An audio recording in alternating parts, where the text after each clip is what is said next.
Thank you, Samir ji. Thank you to the entire team of the Confederation of Indian Industry. Now I've actually understood the success of attendance in a CII meeting. Need I say more? I don't know. మీరు awards బాగా ఇచ్చేసి అందరినీ పిలిచేసి you're making you're making sure that the entire room is packed. So Samir, lovely strategy. I'll follow this in future. Congratulations on completing your term, and Vagish, congratulations on assuming the mantle of chairmanship of CII Telangana. Good luck to you. Jayesh Ranjan Garu, Dr.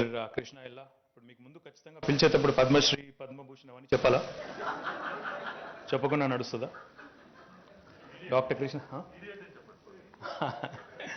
I won't say that. I'll say our dear friend who's made all of us proud. I think he deserves a big round of applause.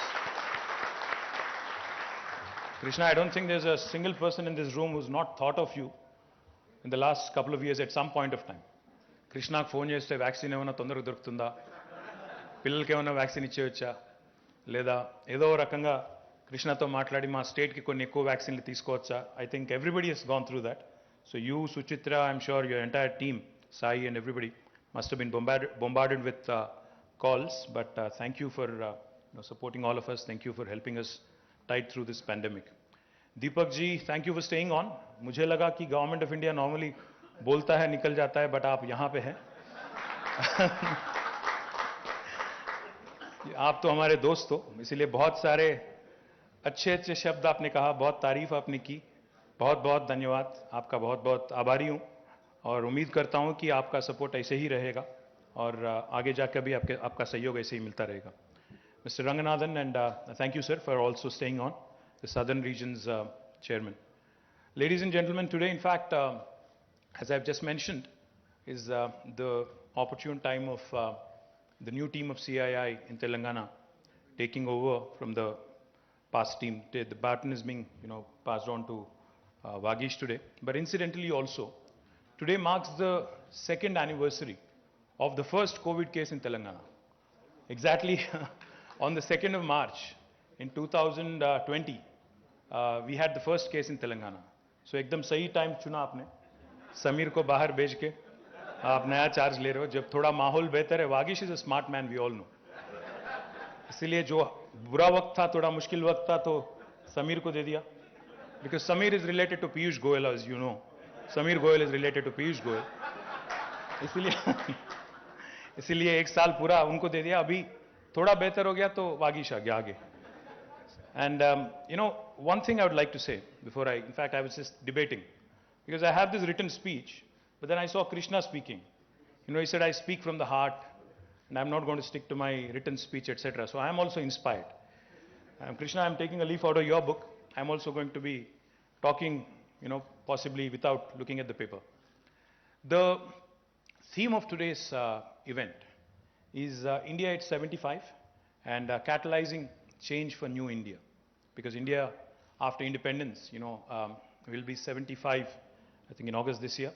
47 is the independence, so 2022, 75 years. So I think one of the things I would like to start off by mentioning is about, क्योंकि हम लोग अभी startups के बारे में बहुत सुनते हैं. स्टार्टअप्स के बगैर आजकल तो एक न्यूज़पेपर में एक दिन भी कोई ना कोई आर्टिकल तो छापता ही है हर दिन. Every day there is a news about some startup becoming a soonicorn और यूनिकॉर्न और डेकाकॉर्न और whatever other corns there are, sweet corns, I don't know. There are bunch of things that keep popping up every so often.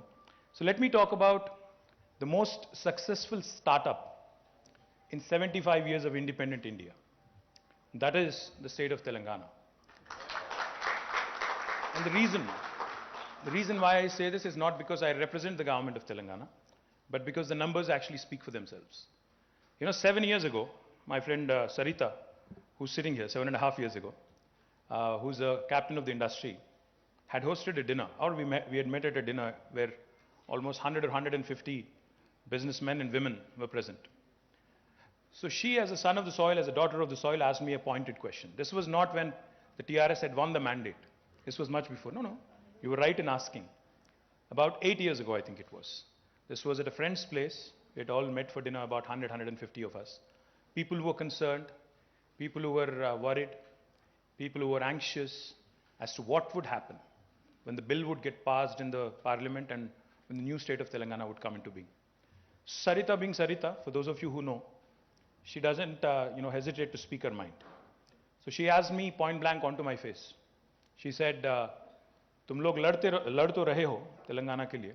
But what is it that you guys are trying to accomplish by dividing Telugus? Tum log kya karna kya cha rahe ho?" This is what she said. So I told her, listen, this is actually for the benefit of the people of both Telugu-speaking states eventually.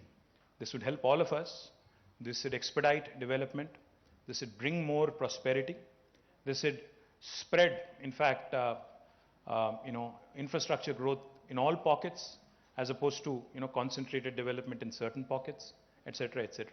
Of course, she was not convinced. But today I'm going to possibly talk about, now you're convinced. Thank you, Sarita. So today I'm going to tell you why you should possibly be convinced. In exactly 7.5 years in Telangana, when we started our journey, I'll just give you 3 numbers. The first thing is our per capita income. When we started our journey in 2014 in June, 2nd of June 2014, the per capita income of the state of Telangana was 1,24,000 rupees. And today, 7.5 years later, and this is not me, these numbers are not mine. These numbers are of the Ministry of Statistics and Program Implementation, Government of India. According to them, the per capita income of Telangana today is 2,78,000 rupees. A growth of 125% from 1,24,000 to 2,78,000 rupees. And the other number I'll share with you. The GSDP, the size of the GSDP, the gross state domestic product, back in 2014 June, was 5 lakh crores, Telangana, 4.9 lakh crores to be precise. And today, again, according to Government of India statistics, the current GSDP size of the state of Telangana is 11.54 lakh crores, 130% growth. This goes to show you how the state has been able to do exceedingly well in terms of all indicators. The other interesting statistic I would like to put forward, and I have to correct Mr. Bagla here. Mr. Bagla said, Deepak ji, आपने कहा कि हम लोग छठे हैं rank में, contribution towards Indian economy. Sir, RBI would like to differ, not me. The Reserve Bank of India has released a report, a book of statistics in October 2021, and they have clearly stated that Telangana is the 4th largest contributor to Indian economy. We are 11th largest in terms of geographical size. We are 12th largest in terms of population, but we are the 4th largest in terms of contribution. Ahead of us are 3 very large states: West Bengal, Karnataka, and I think Maharashtra. So I would like to correct you there, sir. And this is not me again, Reserve Bank of India. In fact, just to put things in perspective, our population in India as a state is 2.5%. But our contribution to GDP of India is 5%. So that is literally Telangana punching above its weight. Double the size, in fact. So that goes to show you why I call Telangana the most successful startup of independent India. Our Honorable Chief Minister, in fact, is a firm believer, Shri KCR Garu is a firm believer in getting the basics right, in getting the fundamentals right. While, it's easy to talk about emerging technologies, it's fanciful to talk about all the cool things that are happening all over the world, the hyperloops and other things of the world. It's easy, it's all nice talk, but I think a country like India, which is still a developing nation, should get its basics sorted. So therefore, when we started our journey, we went with the 3I mantra: innovation, infrastructure, inclusive growth. That's exactly what we focused on in the last 7.5 years. Now, what do I mean by innovation? Innovation in today's world is often misconstrued as being, disruption in the technology area, startups, etc., etc. But innovation can happen on many, many fronts. I was amused to hear Krishna when he said big companies cannot innovate. I beg to differ, Krishna. In fact, even big companies, can innovate, should innovate if they have to, they want to sustain, if they want to remain around. Because otherwise, you lose your edge, you basically lose your mojo, and you are gone in no time. Because if you think about it, 20 years back, Yahoo was a big name. Today not, and I think each of us in this room, or most of us in this room, the younger lot may not remember that, but most of us in this room had a Yahoo account. I did too. Now I don't even remember my password because I don't use it anymore. It's lost its relevance, and now we have so many other things that have come up and so many other things that have just, eclipsed Yahoo and other behemoths of the early 2000s.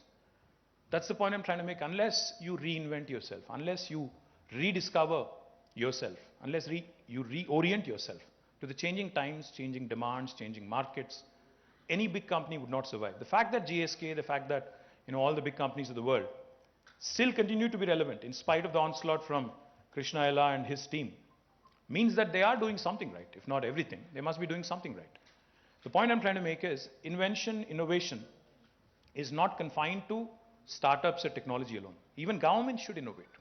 And that's exactly what we have done with our policy making. Mr. Bagla just spoke about how Telangana's industrial policies leagues ahead of anybody else. That is because our Honorable Chief Minister in this very room sat for 7 hours with the industry bodies, tried to understand in the very initial days of government. He said, let me sit with you, understand the pain points. Let me understand how I can make a difference. And in 2014, July I think it was, there was a meeting held in this room. And by 2014 November, Telangana came out with its first legislation. That is the Telangana State Industrial Project Approval Self-Certification System, the TS iPass. Now it's like the easy pass, that you would run into in the US. TS iPass has been extremely successful. And in case you're wondering, how do you say something successful? We have given out more than 18,000 clearances. We've been able to attract more than 2.3 lakh crores of investment. And we've been able to create a direct job potential of 1.6 million jobs. This is something that is truly amazing for a new state in India. And this growth, the numbers that I just reeled out, is all despite several things. It's despite the bifurcation blues, because the new state has to settle in. There are still issues to be tackled with the other state, with our brother state, or sister state, as you would like to call it. We have still some issues to settle. The bifurcation blues are still, in some areas at least, they're still there. This is despite the fact that there was demonetization, which affected all of us, which affected the growth of states, districts, countries, the entire country as such, industries also. And this despite the pandemic. 2 years of pandemic and still Telangana, in fact, as was pointed out by Mr. Bagla, even if you look at an average, it's more than 13%. And if this same growth trajectory continues, then we would certainly be at that magical $470 billion or $500 billion, I think he was referring to. We'd be there by 2030, which is a humongous contribution to India's economy, if you ask me. Innovation was not confined to industrial clearances alone. Innovation was also brought in other spheres of life, such as municipal administration. How we give clearances to the industries in 15 days, and if you do not deliver in the 15-day window, how it is a deemed approval on the 16th day, was also replicated by municipal department. We asked the municipal department also to study how building permissions are given. So today in Telangana, I proudly say as Minister for Urban Development, we are the only state which can promise clearances in 21 days for any layout or a building approval. If we don't deliver on the 21-day window, on the 22nd day, without you having to meet any official, it's a deemed approval. In fact, for plots of less than 500 square meters, the approval is instant. It's self-certification. No state in India will tell you this. So this is the sort of innovation Telangana has made. Innovation in Panchayati Raj and rural development. The new act that we brought in for village development is something truly unique. I don't think there is any state in the country which said 10% of the budget from the village Panchayati or the municipal body has to be earmarked for greenery. 10% of your budget is green budget. And the new act also espouses, also makes it very, very clear that the village sarpanch or the municipal councillor or the municipal chairperson or the panchayati secretary can lose their job and will lose their job if they do not ensure 85% survival of the plants that have been planted in their respective domains. I don't think any government in India has done this. Now that is the innovation I'm talking about. Innovation does not have to confine itself to cool technologies. Innovation is about impacting the society in a positive way. And that's what I'm saying. Governments can innovate, others also can innovate. And when I say the 3I mantra, innovation, infrastructure is the second I. On the infrastructure front, why Telangana has grown is because we have spent lots of money. We spent extensive money on ramping up our infrastructure. We were a power deficit state when we started our journey. We had an installed capacity of 7,000 megawatts. Today, our installed capacity of power is more than 16,000 megawatts and more than doubled in the last 7.5 years. We spent lots of money on that. That is why Telangana is able to provide quality power supply to industry, to households, and also to agriculture. We are the only state in the country, in fact, that provides 24/7 free power to small and marginal farmers. Again, you would not hear this from any other state in India. Infrastructure not only in power, drinking water. We are the only state in the country which had completed, a project which had, the laying of 140,000 kilometers of pipeline. A project called as Mission Bhagirath, which is aimed at providing a portable drinking water connection to each and every one of the 10 million homes, 1 crore households in Telangana. A unique project where we spent nearly $7 billion has been completed, and today Government of India has drawn inspiration from us and has started what is called as Har Ghar Jal, a new program which they are asking other states also to emulate. Infrastructure is not, again, only on power and drinking water, but also in irrigation.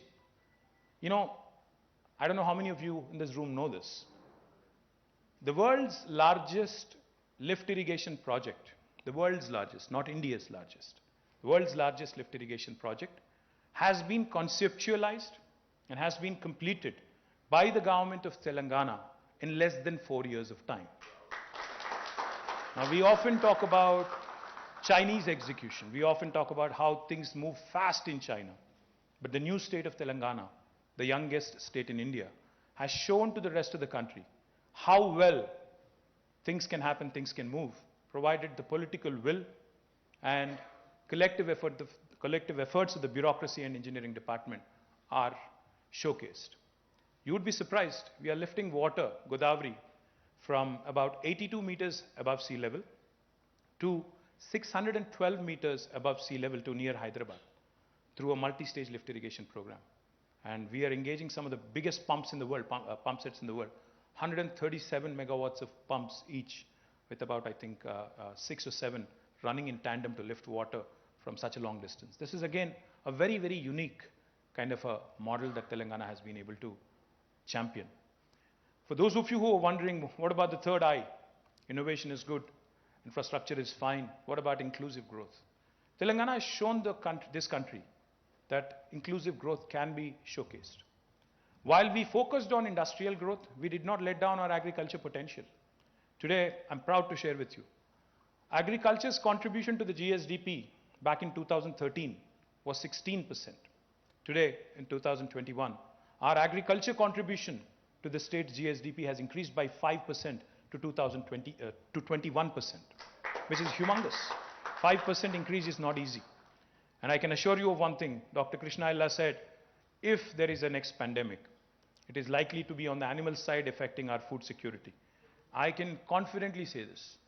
No matter what happens in the rest of India, Telangana will not only be secure with its agriculture produce, we will be able to support other states in the country if that happens. I hope it does not happen, but we will certainly be there to the rescue of the rest of the country as well. The reason why I say this is because our agriculture produce has increased so much that even Food Corporation of India, उन्होंने भी हाथ उठा दिया, बोला कि हम procure नहीं कर सकते हैं आपके साथ, इतना ज़्यादा आ रहा है, इतना ज़्यादा पैडी आ रहा है प्रोड्यूस आपसे, तो हम नहीं खरीद सकते हैं आपसे. That is the level of increase in agriculture produce that Telangana has been able to showcase. At one point of time, Punjab was called the granary of India. But today, proud to share with you, Telangana is that granary. We have replaced Punjab, and we are the granary to the rest of India. The point I'm trying to make, gentlemen and ladies, is that while Telangana continued to grow industrially at 13% or more, our agriculture produce also, because we focused on agri, but we did not let down our farmers. We came out with innovative schemes. I talked about innovation. Our Honorable Chief Minister came out with a program, Farm Input Subsidy, called as Raitu Bandhu. 75 years of Indian independence, no other leader, no Chief Minister, no Prime Minister thought about it, of doing a direct benefit transfer to our farmers. We are the first state in India, in independent India, to have come out with a policy where the farmers have been given 5,000 rupees per crop. And for 2 crops, we are giving them 10,000 rupees per acre every year. And the kind of money that is being spent is about 15,000 crores per annum to about going to about 62 lakh farmers in the state of Telangana. This has again inspired Government of India to launch what is called as PM Kisan. So innovation need not be confined to certain areas.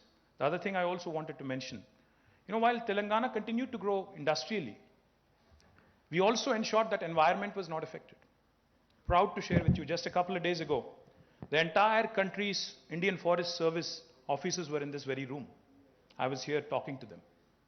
The entire country's principal chief conservators of every state was here. And they were telling us that Telangana today ranks number 1 according to Forest Survey in terms of increasing the green cover. Our green cover increased from 24% to 31.7% in the last 7.5 years. Our industry continued to grow, but our green quotient also continued to grow.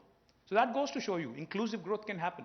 Industry and greening can go together. Industry and environment can prosper together. Agriculture and IT can prosper together. Aerospace and also other sectors, social welfare, can also travel together. And we can continue to do a fine balancing act. And that is where Telangana sets a benchmark and sets an example for the rest of the country. Now, I can go on about Telangana. It's my fiduciary responsibility. I do believe that the country has to do well.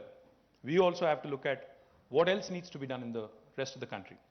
One of the things, and please don't think I'm being critical, Mr. Bagla, but I would like to point out certain things because प्रधान मंत्री जी ने बुलाया था एक meeting 2019 में, जून में, और उन्होंने बहुत सारे पॉलिटिकल पार्टीज को बुलाया जिसमें मैं भी गया था एज अ पार्टी प्रेसिडेंट. तो वहाँ पे जाने के बाद उन्होंने पूछा, आज़ादी का 75 साल होने वाला है और बापू का 150th एनिवर्सरी भी आ रहा है, तो एक नया भारत खड़े करने के लिए क्या करना चाहिए. तो मैंने यही चीज़ बताया उनको. मैं वही चीज़ आपके सामने भी दोहराना चाहता हूँ, वही चीज़ मैं रिपीट करना चाहता हूँ. तो मैंने कहा उस दिन उनसे कि India needs to think on scale. India cannot be thinking still as a developing country. The one point I'd like to make on this. For those of you who know, you would appreciate it. For those of you who do not, I would request you to think about it.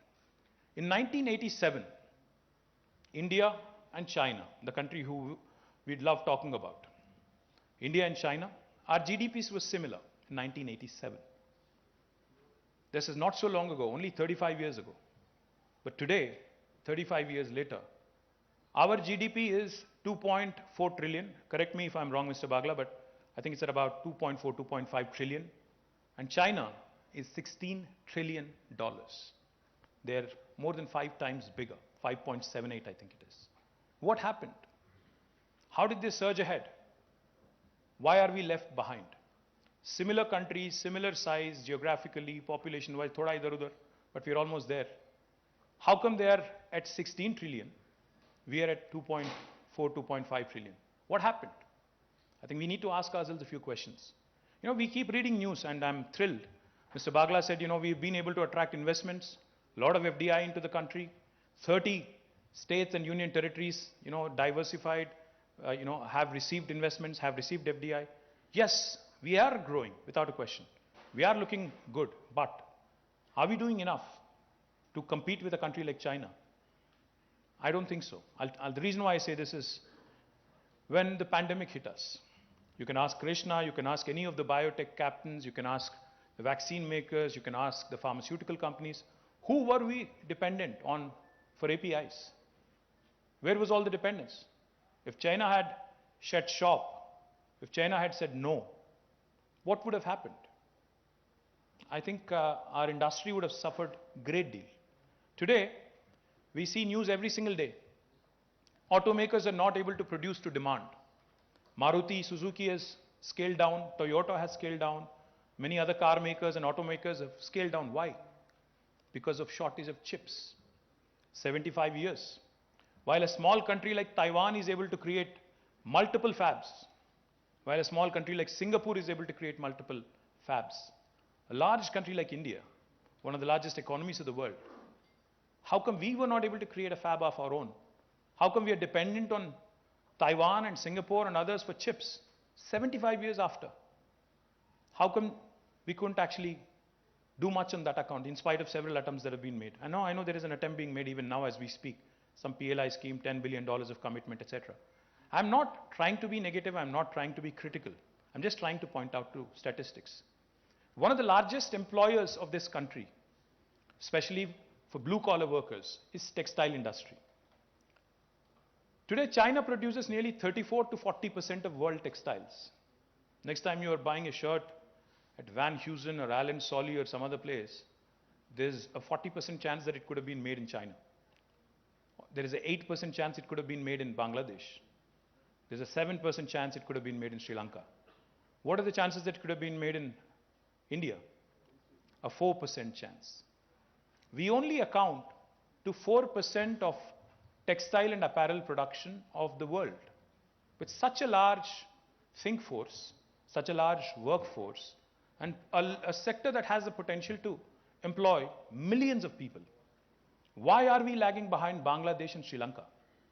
Question that we need to ask ourselves. Can we not have these centers through a textile policy, apparel policy, have centers running in the tier 2, tier 3 towns or even smaller towns in the hinterland? Can we not have them in Uttar Pradesh, Madhya Pradesh, Bihar, and all these states that continue to hold us back in terms of our growth? Today I proudly say my state is doing well. But I also feel as an Indian, I feel sad when I look at Uttar Pradesh. They are lagging behind. There are 22 crore people in Uttar Pradesh. What is their contribution to GDP? 15%. We have 4 crore, we contribute 5%. Uttar Pradesh is 22 crore, they contribute 15%. Why? Because of our strategic inability to come out with innovations, our strategic inability to actually rethink our own selves.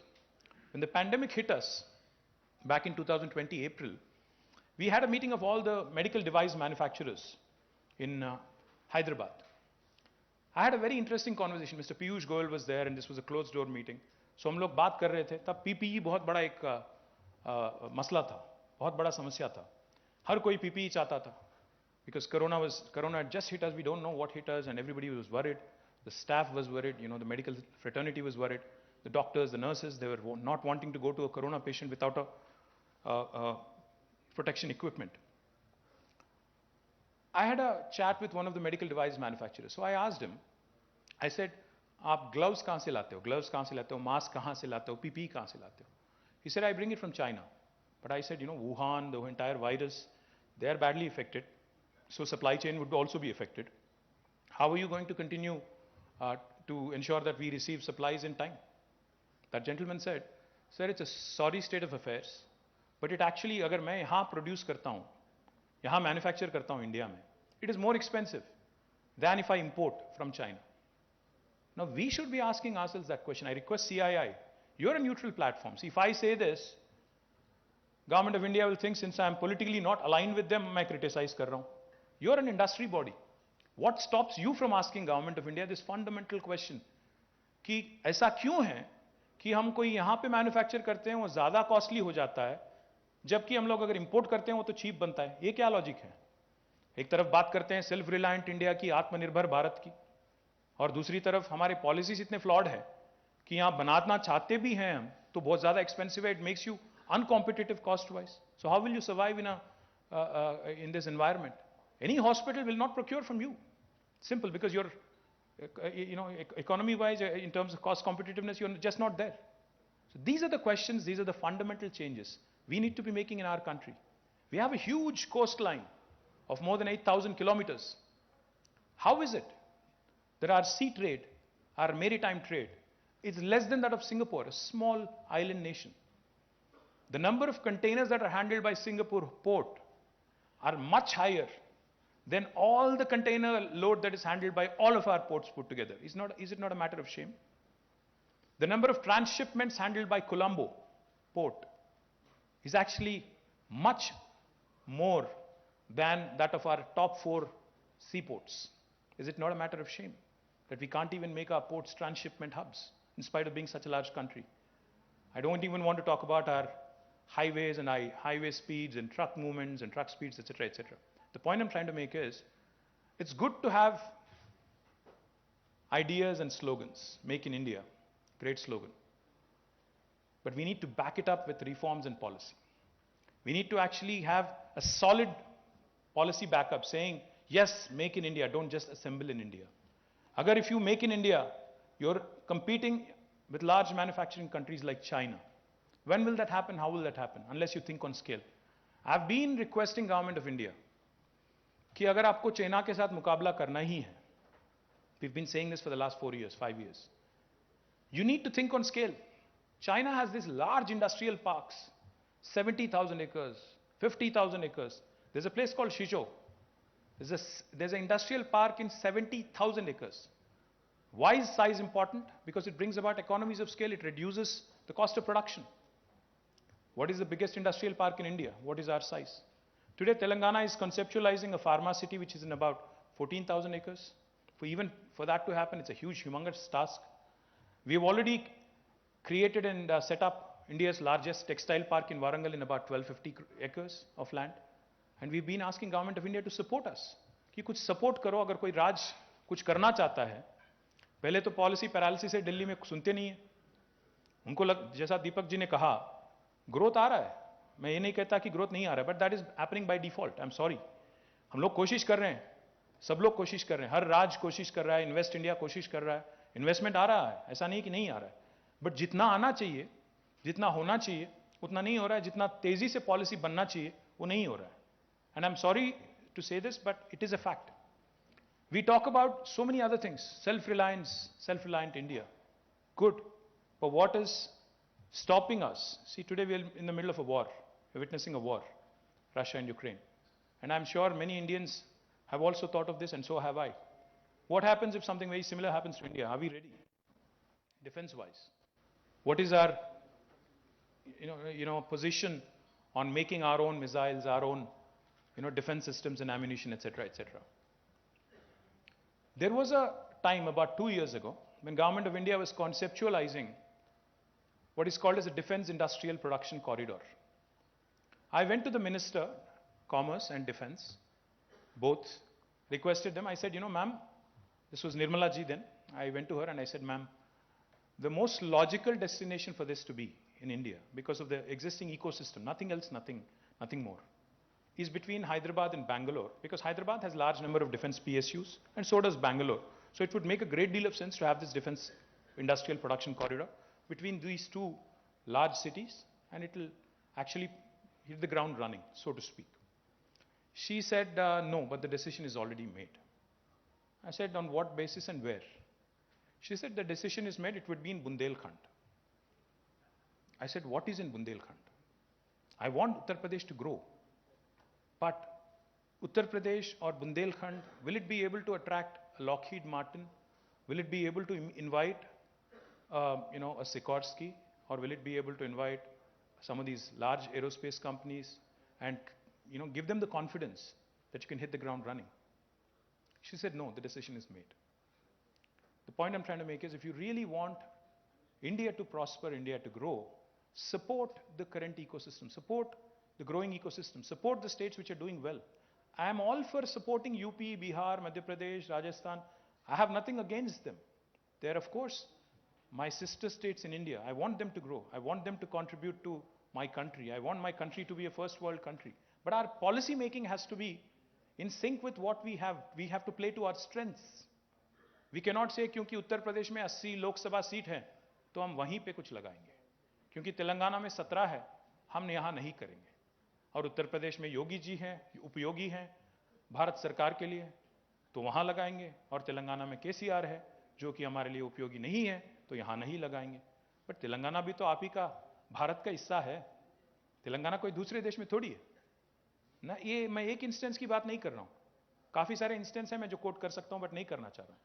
I would also let you know, Mr. Bagla, that the whole Atmanirbhar Bharat package, that 20 lakh crore economic stimulus, अभी जितने मेरे सामने यहाँ पे बहुत सारे business leaders बैठे हुए, मैं बहुत कॉन्फिडेंटली कह सकता हूँ मिस्टर बागला कि 20 लाख करोड़ की जो इकोनॉमिक स्टिमुलस की बात की गई, It has been a huge disappointment, sir. I'm sorry to say this, but it has not worked. It has not helped our MSMEs.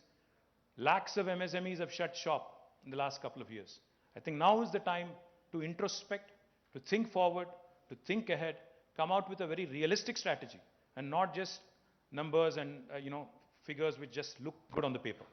My humble submission to the CII is, if I speak and if I make a point, it will be misconstrued and it will be reported as political criticism. It will be looked at as criticism from the opposition benches. But a neutral body, a body which has, I'm sure, members of all hues and shades of all political affiliations in its organization, such as the Confederation of Indian Industry, if you espouse the cause of India, if you espouse the cause of how India needs to grow, India, does not have the luxury of leapfrogging. India needs to pole vault. India does not have the luxury at 75 of abhi bhi leapfrog karenge nahi. You need to really pole vault. You need to really jump ahead, and you need to really be able to grab the opportunity. China se bahut log nikalna chahte hain bahar. Everybody is talking about China +1 or complete exit of China strategy. I will not name names, Mr. Bagla, but I'll tell you one thing. There was a large aerospace and defense company that came to me and that said, sir, हम लोग China से निकल के बाहर आना चाहते हैं, India में लगाना चाहते हैं बेस अपना. But क्या करें हम लोग? Government of India is arm twisting us and telling us to go to Bundelkhand. I don't want to go there. I want to come to Hyderabad. What do I do? So I could not have said, what do? I can't do much there also. But unfortunately, that is the matter, sir. If a company is not getting response, if an investor is not getting response, practicality, then they will go elsewhere. They'll go to Indonesia, they'll go to Malaysia. India is not the only option, Our competition as Hyderabad is not with Bangalore. Hyderabad is not competing with Bangalore or Delhi or any other state. Sir, Telangana today is competing with Malaysia, Indonesia. We are competing with Vietnam to attract electronics, textiles, etc., etc. So we cannot be looking at things, putting our blinders on and saying कि हम लोग उत्तर प्रदेश आएंगे तो यहाँ पे करवाएंगे आपसे काम, वरना नहीं करवाएंगे, इंडिया में आपको मौका कहीं और नहीं देंगे. My request to CII also is please be bold, reach out to the powers to be in Delhi. आप उनसे झगड़ा करो, लड़ो और पूछो उनसे, डिमांड करो, क्योंकि इलेक्शन भी ज़्यादा दूर नहीं है, आप शायद सुनेंगे थोड़ा, तो आगे जाके बात करना पड़ेगा. एक आदमी ऐसे थे जो आपके CII में थे, थोड़े दमदार थे, बोलते थे, राहुल बजाज. बदनसीबी है कि वो गुजर गए, अभी वो नहीं रहे हमारे बीच. He was the man who used to speak his mind. I remember meeting him several times in Davos. He was not afraid of speaking his mind to union ministers and government. बहुत लोग डरते हैं आप में से लोग. मुझे याद है एक इंस्टेंस, हमारा यहाँ पे ग्लोबल एंटरप्रेन्योरशिप समिट हो रहा था, तो फलकनुमा में हम लोग डिनर दे रहे थे. अब नाम तो नहीं लूंगा मैं, उनकी बदनामी हो जाएगी. तो हम लोग इंतजार कर रहे थे वहाँ पे प्रधानमंत्री की और चीफ मिनिस्टर की. तो बॉम्बे से एक इंडस्ट्रियलिस्ट आए थे यहाँ पे, उनका फ्लाइट खड़ा हुआ था शमशाबाद में, फलकनुमा में डिनर करके उनको जाके अपना फ्लाइट में जाना था. तो वो कह रहे थे कि भाई मैंने तो सोचा कि 9:30-10 बजे तक हो जाएगा डिनर, तो मैं वापस जाऊंगा 11 बजे तक. I have invited some guest at home. तो मैंने कहा ठीक है निकल जाओ, बहुत सारे लोग हैं यहाँ पे, मैं बोल दूंगा उनको कि आपको जाना था, जल्दी था, वो लोग लेट हो रहे हैं तो आप चले जाओ. He gave me a dirty look. Sir तुम्हें पता है क्या होगा अगर मैं चला जाऊंगा तो? सो ये माहौल अच्छा नहीं है. डर के काम करना अच्छा नहीं है. दोस्ती के साथ काम करो, प्रेम के साथ काम करो, मोहब्बत के साथ काम करो, इंडस्ट्री के साथ. And I think the most important thing, I was feeling a bit sheepish also when Dr. Krishna Ella kept saying, the government here does not interfere. Apparently that has become a compliment also. We are supposed to be enablers, Krishna. If anything, apparently it has become a compliment. Being unobtrusive also has become a compliment. It's a matter of collective shame. If governments today are being complimented for being unobtrusive and not harassing you, it's a matter of shame. If anything, we should be complimented for doing more, for being enablers, for creating infra, for making conducive policies. Hey, all of which I have done, we have done. So please also compliment us for that. And more importantly, for being unobtrusive and not being in your hair and, poking our nose where it does not belong. So I request the new incoming team of Vagish Dikshit from CII Telangana, you will please lead your southern chapter, the rest of the country. You please go meet Mr. Bagla on the practicality of my suggestions, on any input that may or may not be taken seriously by coming from me, but I think it will be taken far more seriously if it comes from CII. So good luck to the entire Confederation of Indian Industry, particularly to the chapter of Telangana. Thank you, one and all.